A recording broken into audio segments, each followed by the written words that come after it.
Para hablar de estos 4 años del gobierno de Andrés Manuel López Obrador, muchas personas, se calcula que más de 1.200.000 salieron a celebrar este pasado 27 de noviembre estos 4 años de la transformación. Muchos otros se quedaron con las ganas de asistir porque también pues no hubo mucho margen para que se movieran desde sus lugares de origen. Pero bueno, para hablar de cómo vamos en materia económica, ya tenemos en videollamada y nos da mucho gusto recibirlo aquí en Contralínea al economista con estudios de maestría y doctorado sobre la crítica de la economía política, Óscar Rojas Silva. Él es catedrático, además de la Universidad Nacional Autónoma de México, director del Centro de Estudios del Capitalismo Contemporáneo y además es comunicador especializado en pensamiento crítico en Radio del Azufre y Academia del Azufre. Muy buenos días, doctor Rojas Silva. Pues nos da mucho gusto que nos acompañe aquí para pues hacer un diagnóstico, un balance de la economía. Buenos días. Muy buenos días, Nancy. Qué gusto estar aquí. A tus órdenes. Pues justo estamos publicando este día y nos da mucho gusto pues tener tu opinión sobre este tema, que México ya no es el paraíso fiscal que fue durante mucho tiempo, sobre todo para los potentados. Se habla no solo de la evasión fiscal como un tema de que los empresarios, las empresas, las transnacionales pues evadían con ciertos resquicios de la ley, sino incluso de la complicidad de las propias autoridades para que no pagaran impuestos. Se les devolvían cantidades extraordinarias que incluso no habían justificado en términos impositivos, y bueno, todo esto bajo un argumento, una narrativa de que pues los pobres, los bienes son los que no pagan, la informalidad es la que no paga, pues justificando todo lo que ocurría. ¿Cómo ve, doctor, usted esta parte de pues que ya México no es más un paraíso fiscal? Claro, pues sí, este es quizá uno de los puntos centrales para poder identificar cómo el modelo ya no es neoliberal. Porque el neoliberalismo significó no solo, como bien decías, no solo, vamos a decir, que ingenierías particulares de ciertos bufetes para lograr pagar la menor tasa de impuestos posible, sino que se trataba de una clase empresarial, una clase capitalista que captura totalmente al Estado y que entonces lo interviene de tal manera que toda su política fiscal gira en torno a dejar de lado, a permitir que todas las clases que más acumulan riqueza sigan acumulando más, en tanto no pagan sistemáticamente impuestos.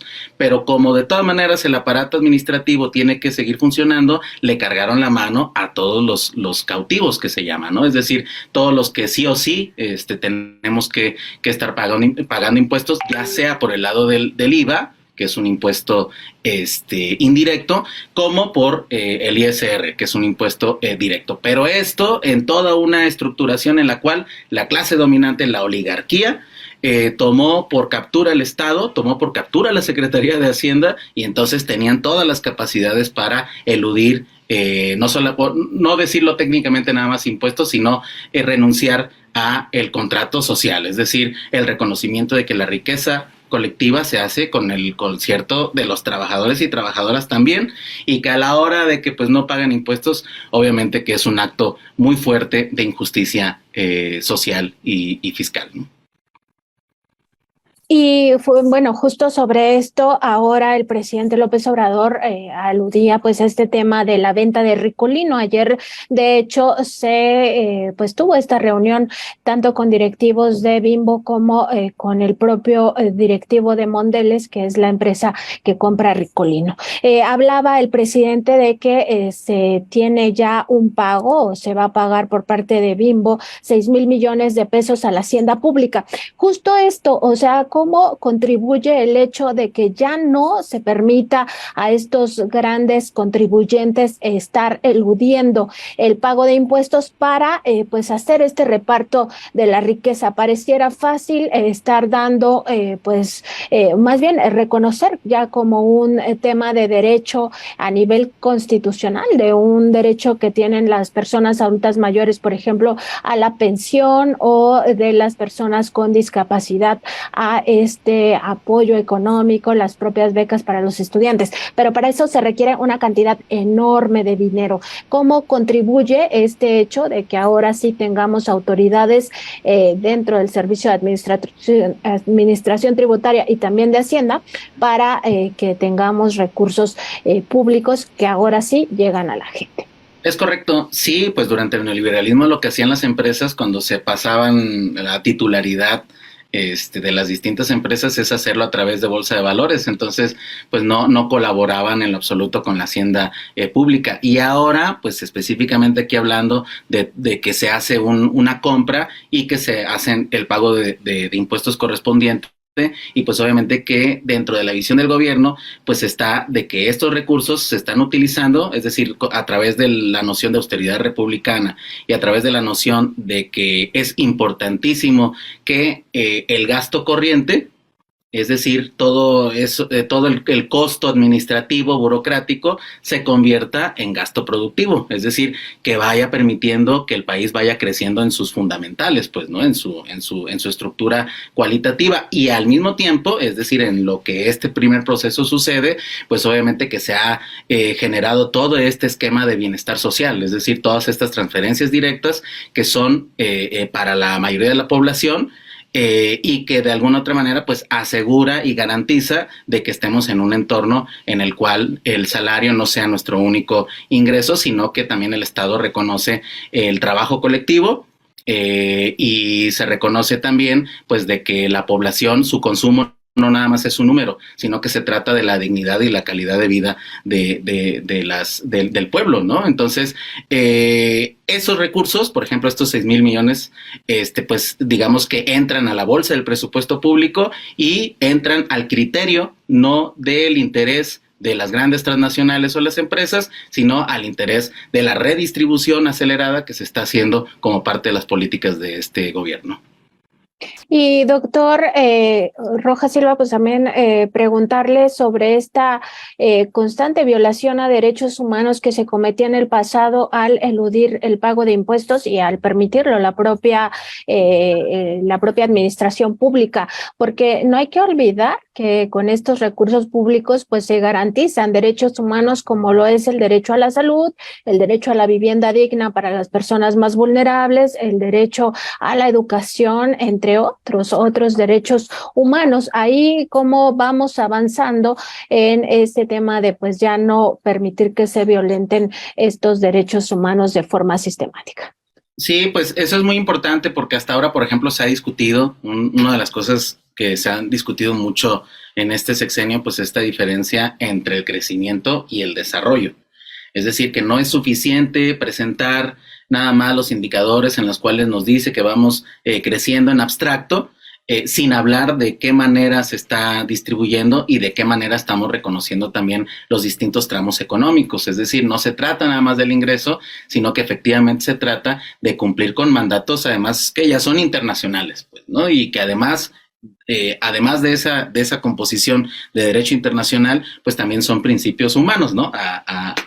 Digamos que ahorita conectando con el discurso del presidente en la marcha del domingo pasado, que tiene que ver con esto, es decir, toda esta, vamos a decir, esta reorganización no es nada más por la eficiencia económica en abstracto, sino es precisamente para que se cumplan estos objetivos de que la población tenga acceso universal a la salud. La pandemia nos dejó muy clarito que la vía privada no es una opción, sino que tenemos que generar todo este entorno en el cual la salud llegue independientemente de los ingresos, y por supuesto todos los demás elementos, ¿no? O sea, toda una vida colectiva con todos sus distintos aspectos, como bien decía, salud, educación, agua, y pues el derecho a que no exista una gran empresa a un lado de mi población y que esté contaminando, pues, ¿no? Por ejemplo, ¿no? Entonces es toda una reingeniería social, digamos que derechos en lo general, los derechos humanos, pero pues también a mí me parece que sería interesante recuperar esta noción también de los derechos económicos y los derechos históricos a las poblaciones de hacerse a sí mismas de acuerdo a su cultura y no cruzadas por los intereses de empresas transnacionales, ¿no? Y también, doctor, seguimos hablando con el doctor Oscar Rojas Silva, economista con estudios de maestría y doctorado sobre la crítica de la economía política. Doctor, preguntarle, pues justamente sobre este tema de la pandemia, las lecciones que nos ha dejado no solo en México, sino en el mundo. La crisis sanitaria se vivió también en los países desarrollados que abandonaron, pues, este principio de garantizar el derecho a la salud y lo fueron privatizando. En México tuvimos acceso y seguimos teniendo acceso a las vacunas como prácticamente ningún otro país en vías de desarrollo. Esto también es parte de esta misma reingeniería, pero podría usted profundizar un poco más en cómo digamos, esta maquinaria ha cambiado a pesar de todas las inercias que traíamos, porque a veces se dice fácil 4 años de transformación, pero en realidad se ha luchado prácticamente a contracorriente. Sí, por supuesto. Bueno, pues tenemos varias imágenes, ¿no? Uno, primero, pues todos los hospitales que quedaron en obra negra y que de todas maneras le costaron a la población. Entonces, bueno, el asunto de la responsabilidad de la obra pública creo que es muy importante. En este caso, pues en la pandemia, la reconversión hospitalaria y terminar esas obras que estaban inconclusas fueron fundamentales para que no viviéramos situaciones críticas como las que vimos en algunos, lamentablemente en algunos países, ¿no? Entonces, eso por un lado. Y la otra, pues una enfermedad como el coronavirus, el COVID-19, pues también tiene que ver con que, digamos que el golpe depende también de la salud de la población. Entonces, ahora con todo la política de etiquetado, pues nos hemos dado cuenta que lo que estábamos consumiendo era básicamente sodio, azúcares, grasas saturadas, etcétera, etcétera, porque la teoría nos dice que el empresariado siempre va a intentar disminuir los costos de la fuerza laboral, y entre los costos de la fuerza laboral está la alimentación. Entonces estaban no solamente con el outsourcing, la depresión de los salarios, sino que también estaban utilizando la mala salud, o sea, estaban utilizando alimento de mala calidad para seguir teniendo mayores ganancias, ¿no? Entonces la pandemia nos dejó esta lección muy fuerte, ¿no? Muy fuerte, en el cual, pues, desafortunadamente, pues no podemos decir que no podemos confiar en los criterios privados para efectos de algo tan sensible como es el asunto de la salud, y que pues también esto nos tiene que dejar muy claro de que, pues, desafortunadamente, de acuerdo a la historia que nos dicen los epidemiólogos, pues no necesariamente es la última, ¿no? Entonces, tenemos que ir preparándonos, tenemos que ir fortaleciendo, es decir, no es perseguir el bienestar por un ideal en abstracto, sino que tenemos que ir fortaleciendo toda la cadena de lo humano y de lo vivo, ¿no? Y que también aquí me gustaría mencionar el asunto del glifosfato y otros químicos que también se utilizan para disminuir los costos, ¿no? Entonces, creo que todo ese entorno, pues, digamos que lo tenemos que profundizar para que se comprenda de que el bienestar es un asunto de vida, digamos, no de vida o muerte, sino de la vida, pues, ¿no? Y de que esa calidad se alcance por lo vivo, por la humanidad misma, y no por esta noción de las ganancias. Entonces, creo que la pandemia sí nos deja todas estas lecciones, y por supuesto en general también esta posibilidad que tuvo el Estado mexicano de ir consiguiendo en el mercado mundial las vacunas, pues también habla de una flexibilidad y de un compromiso de este gobierno, pues para cumplir con esa parte. Y bueno, pues ahorita ya la historia queda de manifiesto, ¿no? Estamos ya con esa estrellita de que tuvimos acceso a las vacunas y se evitaron millones de muertes, ¿no? Y doctor, también por otra parte, vamos a hablar ahora del ámbito laboral. Ha habido muchísimos avances también en el ámbito laboral. Señalar, por ejemplo, el tema del outsourcing, esta batalla tan importante que pareciera que lo mismo, o sea, que ha sido muy sencillo, y en realidad no, o sea, se ha enfrentado a mafias que estaban acostumbradas a abusar de los más débiles, de los más vulnerables, de los trabajadores. Pues en ese sentido también se ha recuperado el salario mínimo.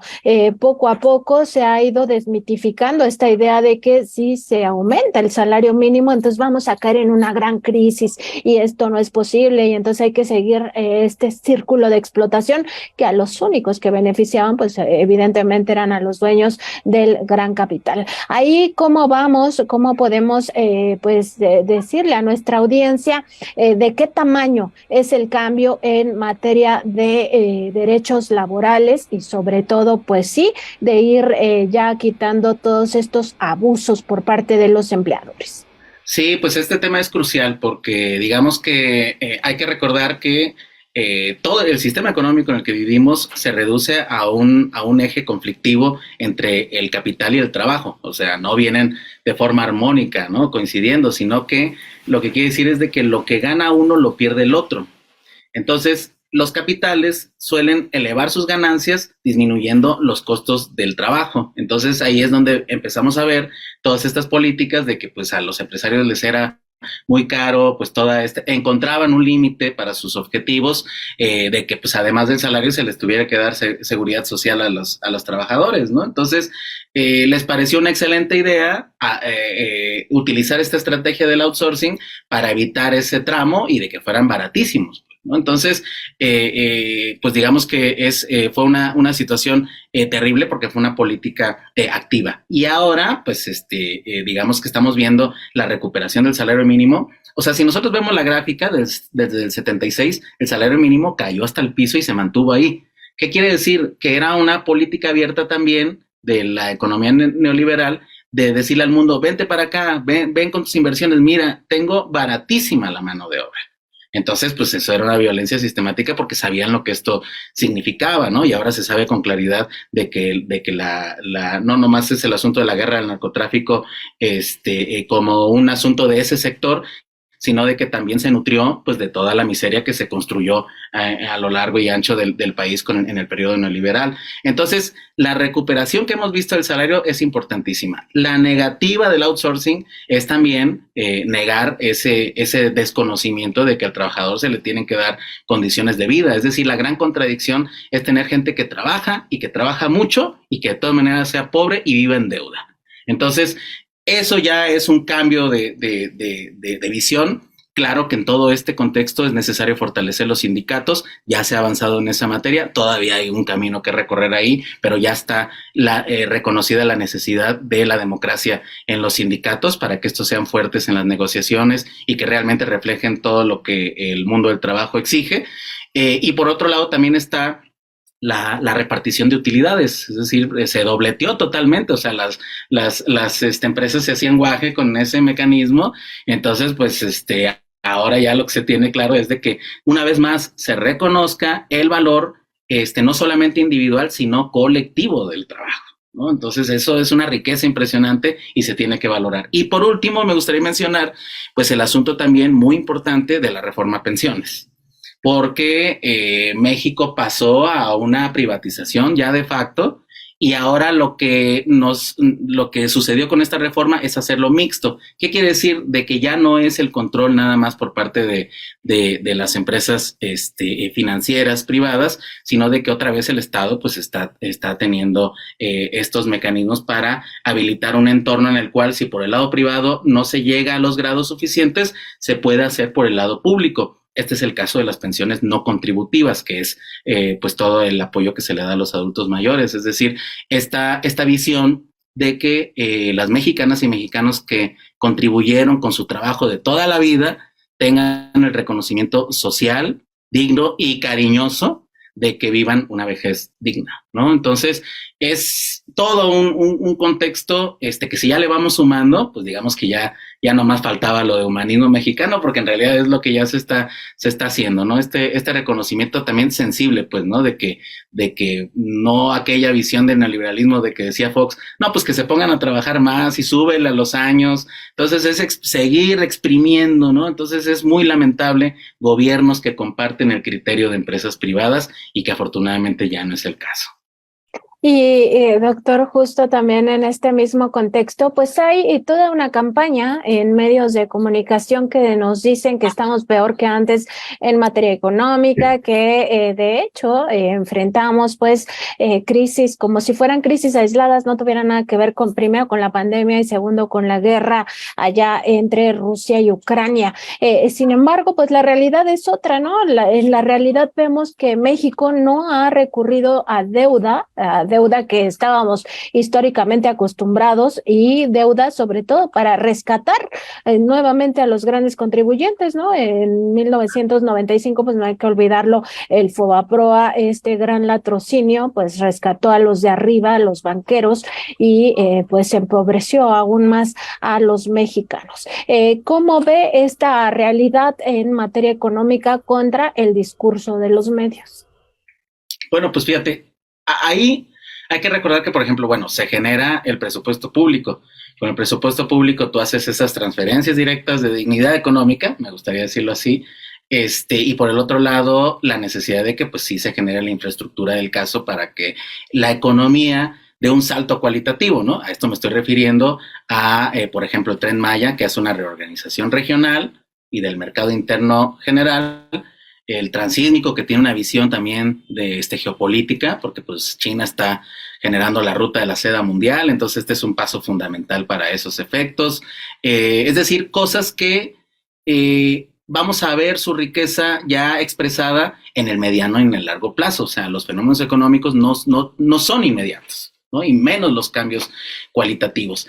Y una de las cosas desafortunadas de la gestión neoliberal es de que pues sistemáticamente empezaron a endeudar el país, o sea, deuda, más deuda, más deuda, más deuda, y que pues además esa deuda siempre, como ya lo sabemos, se iba por el, como se le conoce ya como el caño de la corrupción, ¿no? Entonces, ahora se generó una política de no endeudar más el país, es decir, el balance primario no supera el 0.3% del PIB, aunque en este último momento sí pasó de 0.1 a 0.2, todavía dentro, pero aquí es donde viene algo que tenemos que reflexionar. Es decir, no es un detalle menor conducir una transformación en medio de una pandemia mundial y además ahora en medio de una desestabilización proveniente de la guerra, que generó todo un mecanismo de inflación, que es lo peor que le puede pasar a las economías, porque la inflación es estarle quitando poder adquisitivo a la moneda. Entonces, es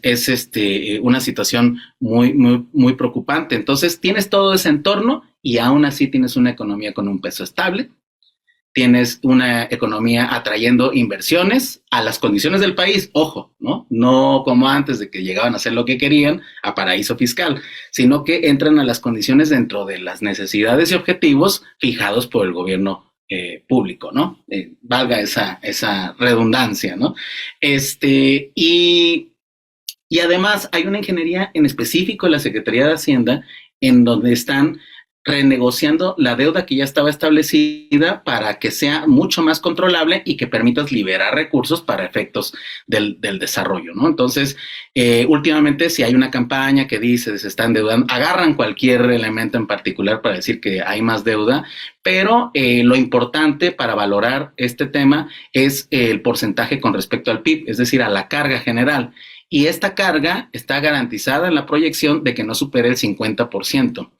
Del PIB, ¿no? Es decir, es de las más bajas. Todos los demás países de la región pueden estar en 60, 80%, y bueno, ya no se diga Estados Unidos que está arriba de 100%, es decir, eso ya se convierte, por supuesto, en un problema estructural mayor.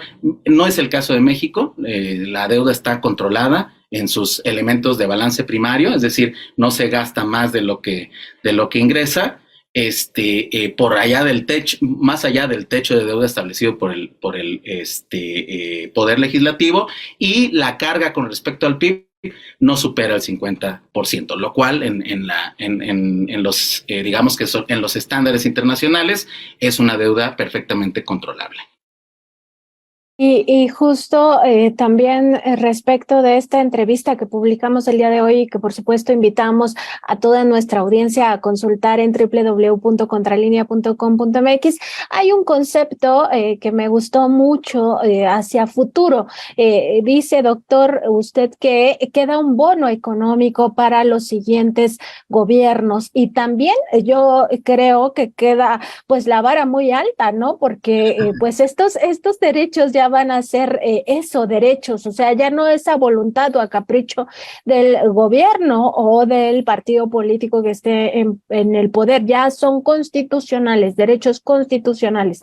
Y en ese sentido, pues me gustaría que nos hablara de este bono económico que queda y también de lo que significa, pues, que esté establecido en la Constitución para todas y para todos. Claro, claro. Sí, bueno, ahí con el asunto de la reforma de la Constitución, lo que significa es de que ya no es clientelar, ¿no? O sea, ya no es a contentillo de las distintas facciones, sino que ya es un derecho ya reconocido por la estructura global. Entonces ya se tiene que cumplir porque se reconoce que eso es de beneficio colectivo, ¿no? Entonces eso ya es muy, muy importante, es un derecho ya ganado y que sale de toda esa dinámica clientelar que precisamente se nutrió de la pauperización general. Pero ahora ya como tienes que cumplir y como la perspectiva es hacia el desarrollo y no nada más al mero crecimiento, y muchas veces ni eso, desafortunadamente, pues tenemos este asunto que, por ejemplo, se expresa también bien en lo que decíamos de lo de la pandemia.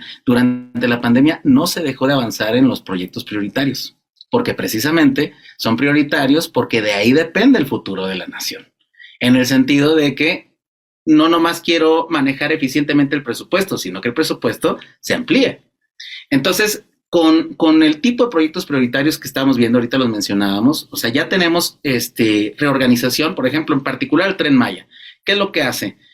Fortalece el sureste, pero no nada más el sureste, sino que en tanto esa región se vuelve económicamente más dinámica, también conecta y potencializa la zona centro y la zona norte. Entonces, tienes un restablecimiento del mercado interno global. Esto es muy importante.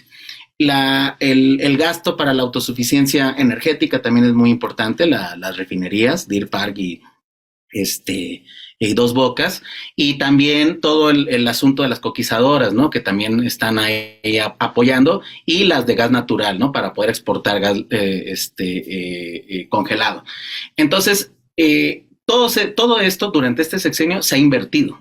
Es decir, todo ese gasto ya productivo está sucediendo, ya durante la misma construcción ya se aumentó el empleo, por supuesto, por la misma construcción, pero aquí es donde viene el gran concepto de la economía, que es el multiplicador, ¿no? Algunos lo recordarán por el multiplicador keynesiano, pero es la idea de que, por ejemplo, yo entre dos regiones hago una carretera y entonces me cuesta tanto esa carretera, pero todos los demás procesos que empiecen a surgir gracias a esa conectividad son ya, o sea, ya no hay límite, o sea, ya se multiplican precisamente, y entonces sabes que al mediano plazo va a haber una actividad económica cualitativamente diferente de la que tienes actualmente. Entonces, este sexenio ha servido para fincar esas condiciones y que al término, pues vamos a tener ya, digamos que ya constituidos los elementos esenciales de esa visión, y al próximo sexenio va a empezar a tener ya toda esa actividad económica renovada. Entonces, a eso me refiero con el bono